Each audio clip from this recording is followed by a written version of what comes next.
को देखने को मिली है।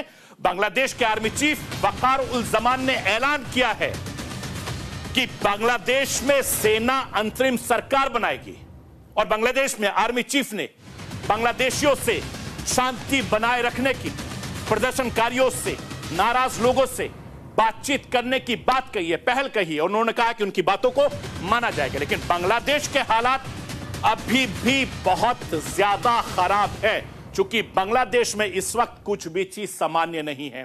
ट्रेनें रोक दी गई हैं, फ्लाइट रोक दी गई है, बॉर्डर को बंद कर दिया गया है। इस तरीके के हालात बने हुए, जो कारोबारी लोग हैं, जो जहां हैं, वो इस समय वहीं पर फंसा हुआ है। ये हालात इस वक्त बांग्लादेश के हैं, ढाका के हैं, जो दूसरे शहर हैं उनके हैं। मैं आपको यह भी बताना चाहता हूं कि शेख हसीना के घर छोड़ते ही हजारों की तादाद में, लाखों की तादाद में जो नाराज प्रदर्शनकारी हैं, वो शेख हसीना के घर में घुस गए, प्रधानमंत्री हाउस में घुस गए, जमकर कोहराम मचाया, जमकर बवाल काटा।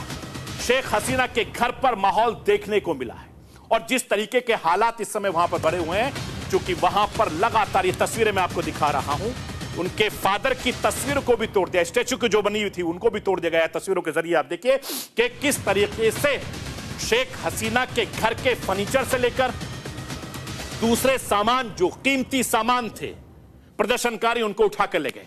शेख हसीना के बेडरूम को तहस नहस कर दिया गया। प्रदर्शनकारी इतने ज्यादा गुस्से में हैं कि बांग्लादेश के राष्ट्रपति कहे जाने वाले बंगबंधु शेख मुजीबुर रहमान की मूर्ति पर चढ़कर हथौड़े चला रहे हैं। तस्वीरें लगातार मैं आपको दिखा रहा हूं। यह सरकारी नौकरी में आरक्षण खत्म करने को लेकर शेख हसीना की इस्तीफे की मांग पर अड़े थे। और बांग्लादेश में जिस तरीके के हालात हैं, प्रदर्शनकारी, सत्तारूढ़ पार्टी के समर्थकों के बीच हिंसा देखने को मिली है। अब तक लगभग 20 पुलिसकर्मियों से लेकर 100 से ज्यादा लोगों की मौत की खबर है, सैकड़ों लोग घायल हैं।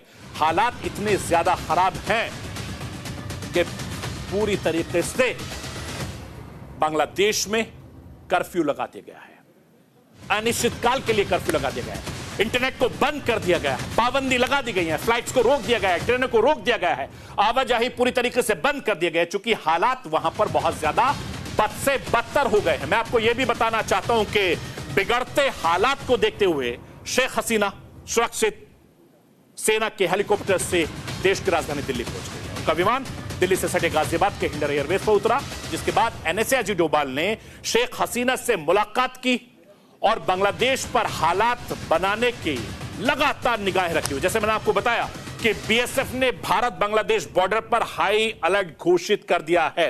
बीएसएफ जवानों की गश्त सीमा पर और तेजी कर दी है।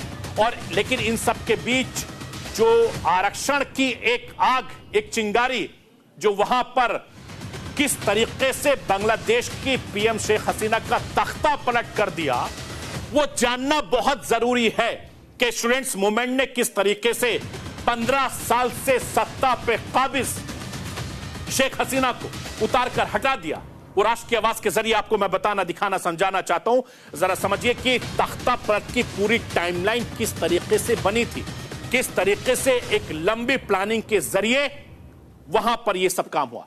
5 जून को ढाका हाईकोर्ट ने स्वतंत्रता सेनानियों के परिजन के लिए आरक्षण की व्यवस्था को फिर से लागू करने का आदेश दिया था।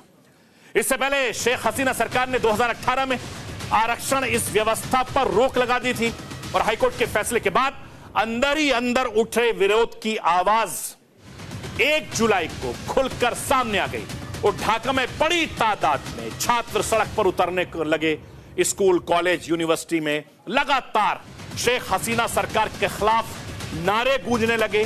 16 जुलाई से बांग्लादेश में प्रदर्शन लगातार तेज हो गया और यह प्रदर्शन देखते देखते हिंसक हो गई, जिसमें 6 लोग की मौत हो गई थी। इसके बाद जवाब में हसीना सरकार ने बांग्लादेश के स्कूलों में, यूनिवर्सिटी को बंद कर दिया गया और 16 जुलाई को छात्रों ने शेख हसीना की शांति की अपील को खारिज कर दिया। उसके बाद से इस्तीफे की मांग करने लगे। प्रदर्शनकारी लगातार शेख हसीना के खिलाफ नारेबाजी करते हुए ढाका में कई सरकारी इमारतों के साथ साथ बांग्लादेश के टेलीविजन दफ्तरों को भी आग के हवाले कर दिया। इसके अलावा 19 जुलाई को और ज्यादा हिंसक प्रदर्शन हुए, जिसमें 60 से ज्यादा लोग मारे गए थे और जुलाई 21 जुलाई को हिंसा को देखते हुए सुप्रीम कोर्ट ने हाई कोर्ट के फैसले को पलटा, 7% कोटा लागू कर दिया। लेकिन जो आलोचक थे वो ये फैसला नहीं मानने थे, उनको ये फैसला ठीक नहीं लगा था, क्योंकि 26 जुलाई को पुलिस ने छात्र आंदोलन से जुड़े 6 लोगों को हिरासत में लिया था।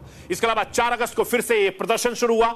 हजारों की तादाद में नाराज प्रदर्शनकारियों ने लगातार फिर सड़क का रुख किया, सड़क पर उतर गए। नतीजा यह हुआ कि 14 पुलिसकर्मियों से लेकर 100 लोगों की मौत की खबर आई और 5 अगस्त को फाइनल विरोध का आह्वान किया गया। भारी भीड़ को देखते हुए शेख हसीना ने आनन फानन में इस्तीफा दे दिया, बांग्लादेश छोड़ दिया। सेना ने अंतरिम सरकार बनाने का ऐलान भी कर दिया। ये पूरा हालात वहां पर बने हुए हैं। जरा सोचिए कि स्टूडेंट्स के मूवमेंट ने किस तरीके से 15 साल की सरकार को उखाड़ कर फेंक दिया। ये बांग्लादेश के लोगों की नाराजगी थी, गुस्सा था, और इसीलिए शेख हसीना को इस्तीफा देने के बाद तुरंत अपनी जान बचाने